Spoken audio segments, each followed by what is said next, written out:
Tanpa Ubaidillah dan kaum Habib sebagai keturunannya, kita bangsa Nusantara dianggap tidak tahu apa-apa.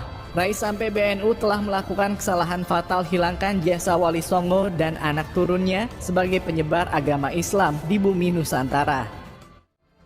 Kita ini lebih dekat kemana jalurnya keislaman? Yang bawa siapa? Kalau kita tarik terus nih, Syekh Abdul Qadir Al-Jilani. Apakah itu Ubaidillah? Kan tidak. Kita tanpa Imam Ubaidillah, tanpa Alawiyah, Bani Alawi, mungkin kita tidak tahu apa.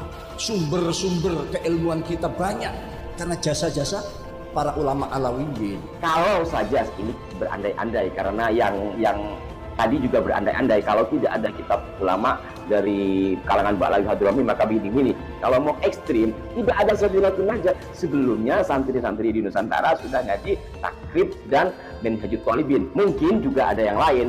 Kalau misalkan sampai berkata seperti itu, apakah tidak melihat ada benda kerap, ada buntet, para keturunan para Wali Songo? Banyak. Apa nggak melihat itu? Ada yang mengatakan ini ya, Rais Ngam itu ibarat jadi imam ya kentut batal. diganti atau apa gitu.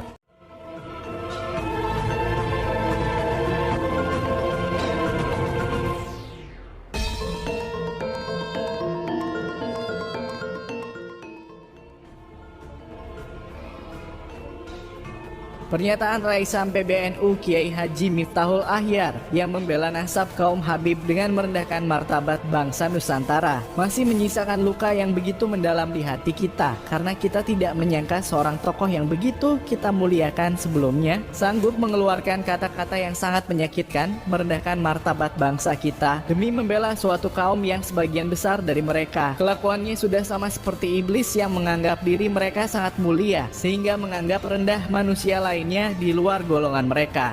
Pembelaan Raisam Kiai Haji Miftahul Ahyar kepada Ubaidillah dan anak turunnya membuat mata kita terbuka bahwa sebagian besar ulama kita ternyata lebih menghargai dan lebih membanggakan kaum keturunan Ubaidillah, sehingga kebanyakan dari mereka secara tidak sadar telah menghilangkan jasa Wali Songo dan para zuriahnya yang telah berjasa besar atas Islamnya orang-orang Nusantara.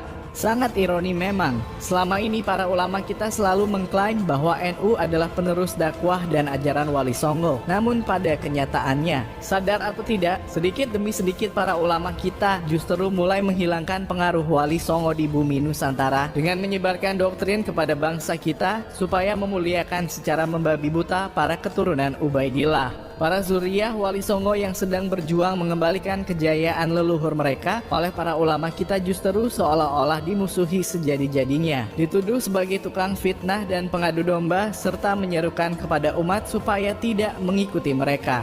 Lalu masih relevankah jika ulama kita mengklaim bahwa NU adalah penerus dakwah dan ajaran Wali Songo, sementara para zuriyah Wali Songo saja tidak dihargai sama sekali oleh mereka? Ada dua hal dalam pandangan kita mengenai sikap para ulama yang lebih memuliakan dan membanggakan jasa Ubaidillah dan anak keturunannya daripada jasa Wali Songo yang mereka klaim dakwah serta ajarannya saat ini diteruskan oleh mereka.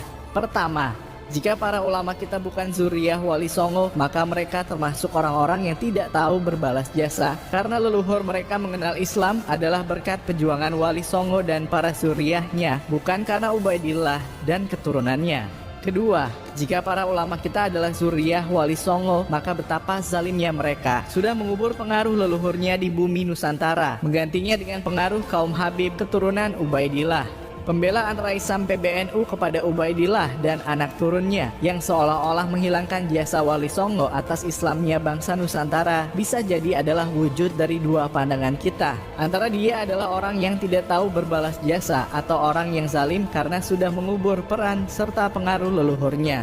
Sudah kita katakan sebelumnya bahwa pembelaan Raisam terhadap Ubaidillah dan anak turunnya yang lebih cenderung merendahkan martabat bangsa Nusantara telah membuat hati kita sakitnya luar biasa, sehingga penghormatan kita kepada dia yang sebelumnya sangat besar kini telah hilang tanpa ada sisa.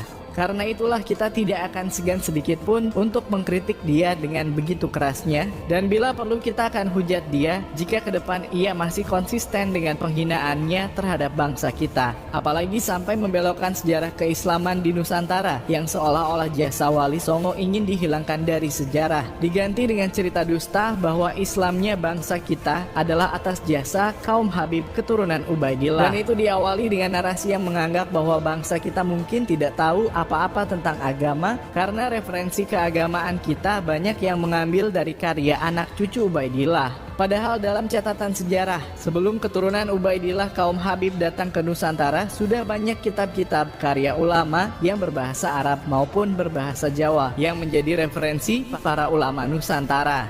Artinya, ada atau tidak adanya kaum keturunan Ubaidillah itu sama sekali tidak ada pengaruhnya terhadap keislaman bangsa Nusantara.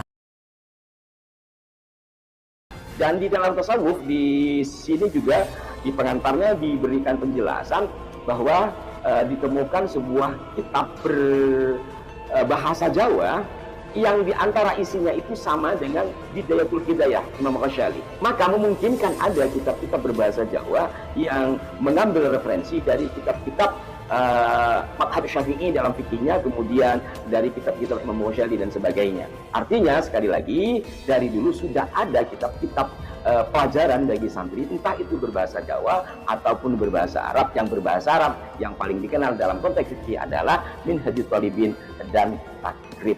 Harusnya kan tidak seperti itu. Jika misalkan mampu memilih kata yang tepat, lebih bisa jaga perasaan, hati dan lain sebagainya gitu loh.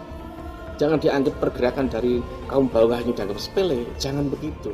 Padahal kalau beliau Haji Muhammad Al-Akhyar tidak membuat statement seberat itu, misalkan beliau membuat pernyataan bahwa kalau menurut saya husnuzon saja, atau kalau menurut saya nasab Banglawi itu nasab soheh dan kita husnuzon saja, atau sebagainya lah, sesamanya semisalnya. Mungkin saya juga tidak akan keberatan dan saya juga mungkin tidak akan membuat video ini. Kalau misalkan sampai berkata seperti itu, apakah tidak melihat ada benda kerap, ada buntet, para keturunan para Wali Songo? Banyak, apa nggak melihat itu? Seenaknya memuji setinggi langit Ubaidillah dan anak keturunannya, namun di saat yang sama merendahkan bangsa kita dengan mengatakan bahwa seandainya tidak ada Ubaidillah dan anak keturunannya, mungkin kita tidak tahu apa-apa. Apakah ia tidak berpikir sebelumnya bahwa ucapannya bisa menyakiti bangsa kita, terlebih lagi menyakiti zuriyah Wali Songo yang peran para leluhurnya atas keislaman bangsa Nusantara seolah tidak dipandang sama sekali olehnya? Sebenarnya kita merasa kasihan dengan dia. Di usianya yang sudah sepuh, apalagi statusnya adalah ulama besar pemimpin organisasi Islam terbesar di dunia, ternyata masih tertipu dengan kaum keturunan Ubaidillah yang banyak membelokkan nasab dan sejarah bangsa Nusantara. Kita masih ada husnuzon juga kepadanya bahwa apa yang dia ucapkan hingga menyakiti banyak hati orang-orang bangsa kita adalah bentuk ketidaktahuan dia tentang sejarah, atau bisa dibilang korban pengaburan sejarah oleh anak cucu Ubaidillah, sehingga masih beranggapan bahwa Wali Songo adalah keturunan seorang Ubaidillah yang ia puja-puja.